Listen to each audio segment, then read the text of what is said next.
I'm Brian Sullivan.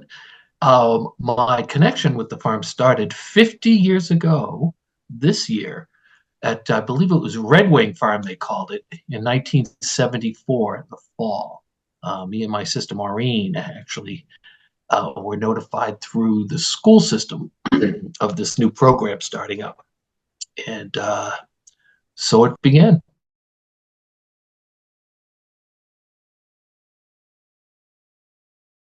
Well, of course, I mean, electricity and running water were miracles that happened a few years after I started. So we would get out of that stream. We were filling up buckets to bring to whatever animals we had had. And of course, if we needed electricity for anything, you had to rent a generator, which I think we only did a couple times to get saws going to build an outbuilding. So that was big. Once the CETA program ended and the government pulled out, the town of Natick had to make a decision whether to keep it going and to pay salaries and health insurance, which, God bless their hearts, they did make that decision. So 1980, I think it was 81, somewhere around that time. So yeah, so that was the biggest change, I think, is that the town has stepped up and they're much, much, much more involved. Additionally, I think too, that now that the farm has to it has to be much more productive than it was before. I think it was kind of a make work program, kind of, nothing in stone, but to keep at-risk teenagers, people that needed to fulfill work requirements, community work requirements for courts, things like that.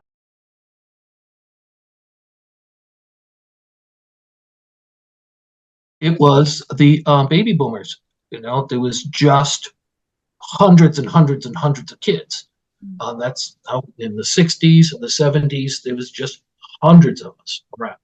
And I mean, it kept all these different schools in Natick, which every school I went to is either closed or it's repurposed or flattened. So every single school I went to, because they just don't, they just don't have the number of kids around anymore. So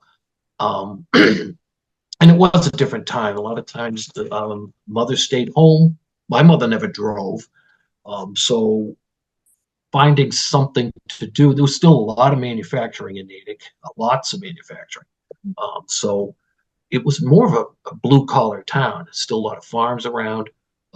So yeah, there was just a lot of kids and with a lot of time on their hands. There wasn't the programs that they were. You could work, you could have a paper route that hire you at 15 in a lot of places. But before then, there wasn't summer programs. There wasn't the money around. That's the biggest thing I think with Natick. There just wasn't that money that there is now.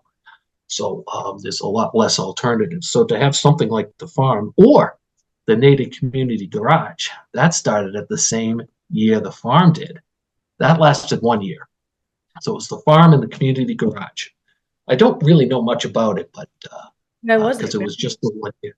It was at the end of Union Street in the near downtown Natick, and it was an old ambulance company, and they were there, and so they offered training, trying to teach kids how to work on cars. Why it failed, I don't know. I don't know what it sounded very interesting. So I wish they had something like that now.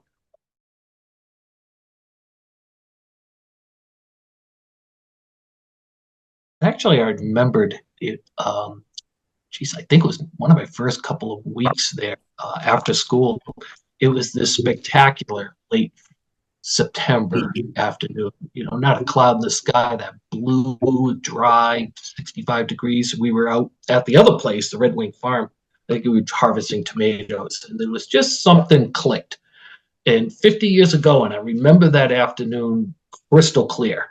So that just right there set my path, something that I just really loved and wanted to continue.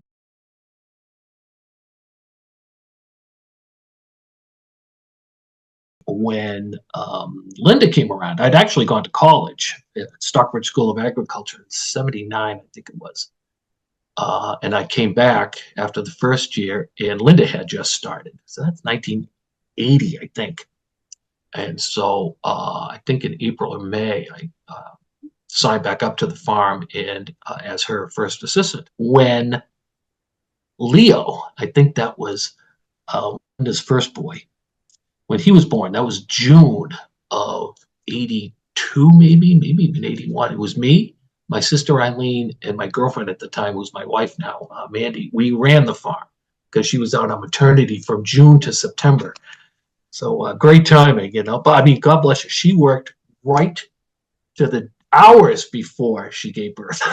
You know, I think she didn't come in one day and she had given birth that day. So, but it definitely sees what you're capable of. We probably had 50 kids, and you know, trying to get everybody, and we were just teenagers too. So, you know, there was some highs and lows with that, but we managed to bumble our way through it. So, through a whole summer program.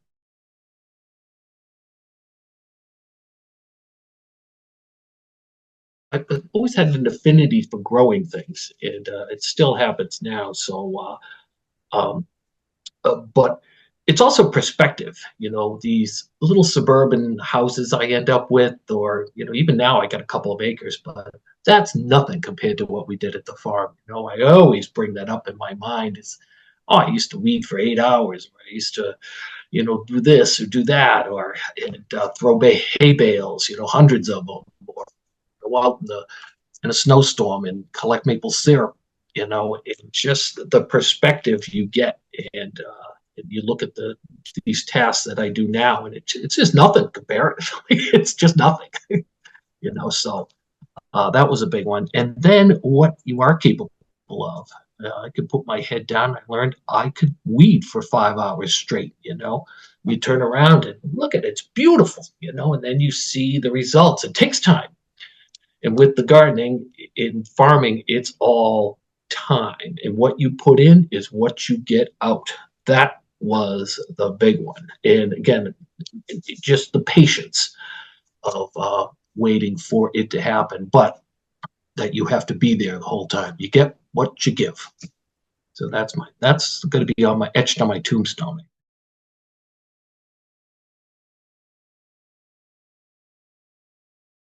Steve Shabbat.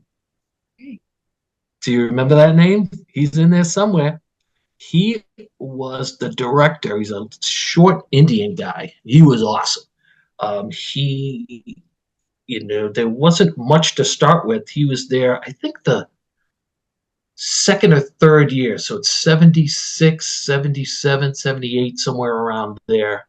And he was such an incredibly hard worker, knew how to, got the initial greenhouse. I think he was there for all of that. Building outbuildings, fences, just all that kind of thing. He got the electricity up to the barn, which was huge, having to coordinate all that. And we, you know, had to get in and dig the trench from there and lay the line down. But that was just magical, having electricity up there. So, yeah, very, very hard worker and just a good guy.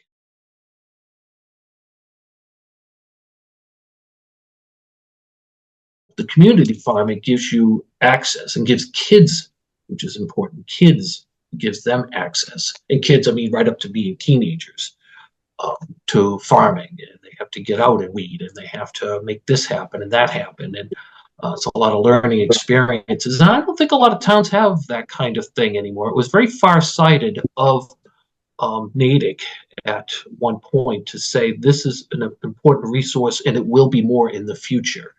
Than in 1981 or whenever they took over.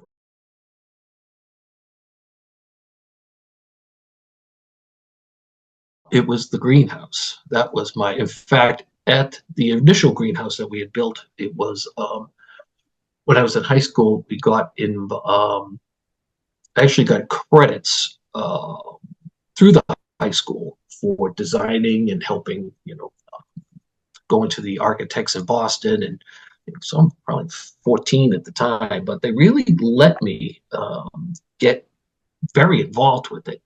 And no, I was probably 15 because I got like 10 or 12 credits in high school, and they were able to graduate early, which was swell.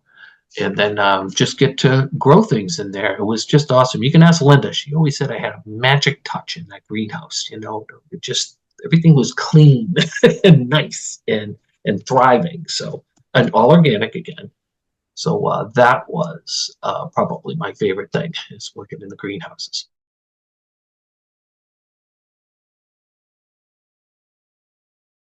I think that was kind of the first. It was kind of a hippie thing, the late 60s, early 70s, to get an organic movement going. I think God, Rachel Carson, Silent Spring, that book had come out.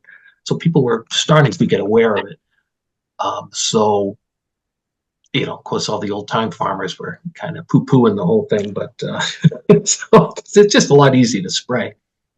But yeah, it was interesting because it got you had the resources on your property to make all this stuff happen. But also, though, what I compare it to is that being organic doesn't mean you don't do anything like fertilize or insect control or weed control.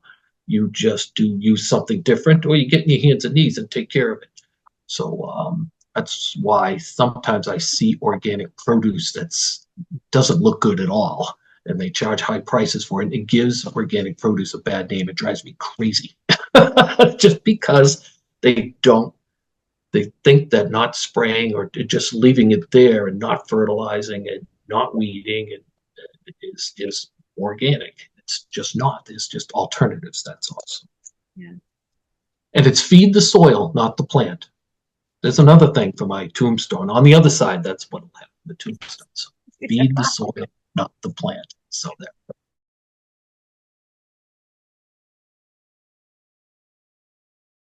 They were. They actually lived in the barn.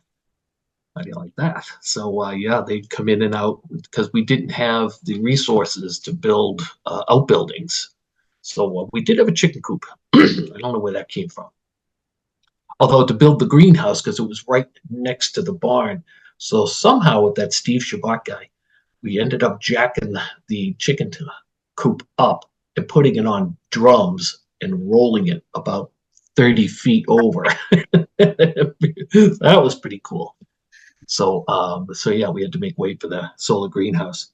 So yeah, let's see. Animals, yes, there was a couple of horses. I think it was more. I think it was more discards. Like people couldn't take care of something, so it ended up at the farm. We get a random pig or there that would milk a couple goats, but I don't think anybody would. I think that's how it ended up. Especially the two ponies we had; they were terrible. So they bit and they jumped and I'm sure they were, nobody wanted them, so they ended up with us. So the same was happening with a lot of cats and dogs. People were dumping more cats, but they dump them off at the farm thinking that would be a nice place for them.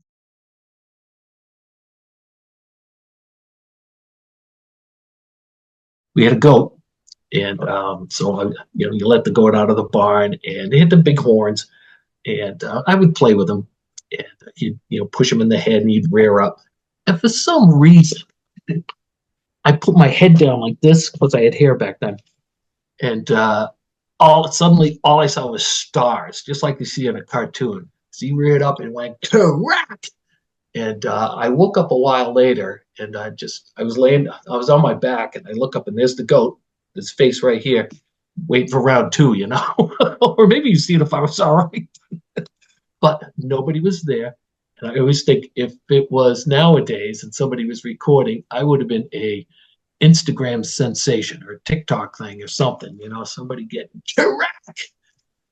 What a dumb thing to do. But now I laugh. And it probably is the reason for, a lot of dumbass things I do now.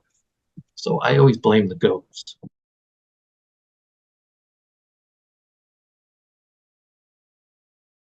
I can't imagine you continue to improve because in 50 years, I can't, you'd probably take over half the town.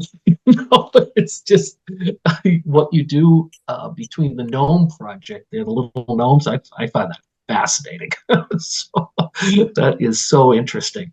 And if you continue what you're doing, you have the buy-in from the town. You have sounds like an army of volunteers, which is amazing because it was so hands off when I was around there. Because when you get the government involved, they'll take care of everything,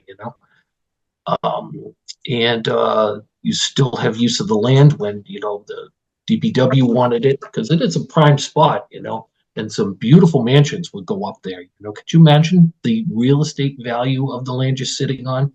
So, and the last parcel was a friend of mine was running Valley Farms. It's John McHugh. I went to school with down on Rockland Street, and he sold about 4 years ago, and that was I think it was a 60-acre parcel in South Natick. So of course it's all houses now. So that was the last big patch of undeveloped land in the area. That was it, except for yours, of course. So if you mess up, yeah, people are going to slap McMansions on there, and it'll all be Camelon. So you can't, you have to hang on, just for that reason.